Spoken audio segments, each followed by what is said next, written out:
திருமந்திரம் பாயிரம். பாடல் 79. திருமூலர் வரலாறு. சிவபோதியின் நிழல். சேர்ந்திருந்தேன் சிவமங்கைதன் பங்கனை, சேர்ந்திருந்தேன் சிவனாவடு தண்டுரை, சேர்ந்திருந்தேன் சிவபோதியின் நீழலில், சேர்ந்திருந்தேன் சிவன் நாமங்கள் ஓதியே. வரி 1. சேர்ந்திருந்தேன் சிவமங்கைதன் பங்கனை. சேர்ந்திருந்தேன் என்பது பற்றி நிலைத்தேன், பக்தியுடன் இணைந்திருந்தேன். சிவமங்கைதன் பங்கன் என்பது உமையவள் பாகன், சக்தியை தன் பாகமாக கொண்ட அர்த்தநாரீஸ்வரன் என்று பொருள்.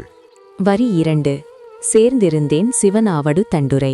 சேர்ந்திருந்தேன் என்பது உறுதியாக நிலைத்தேன், வேர் விட்டது போல் இருந்தேன். சிவன் என்பது சிவபெருமான், புன்னகை பூத்த ஈசன். ஆவடு தண்டுரை என்பது திருவாவடு துறை, குளிர்ந்த புனித தலம் என்று பொருள். வரி 3. சேர்ந்திருந்தேன் சிவபோதியின் நீழலில். சேர்ந்திருந்தேன் என்பது அமைதியாக தங்கினேன், தியானத்தில் நிலைத்தேன். சிவபோதி என்பது சிவஞான மரம், புனித அரச மரம். நீழலில் என்பது அதன் குளிர்ந்த நீழலில் என்று பொருள். வரி 4. சேர்ந்திருந்தேன் சிவன் நாமங்கள் ஓதியே. சேர்ந்திருந்தேன் என்பது பக்தியில் நிலைத்தேன், ஓய்வின்றி இருந்தேன். சிவன் நாமங்கள் என்பது சிவனின் திருப்பெயர்கள், எண்ணற்ற திருநாமங்கள். ஓதியே என்பது உச்சரித்தபடியே மந்திரமாக ஓதினேன் என்று பொருள். சாரம். இப்பாடலில் 4 முறை சேர்ந்திருந்தேன் என்று திருமூலர் கூறுகிறார்.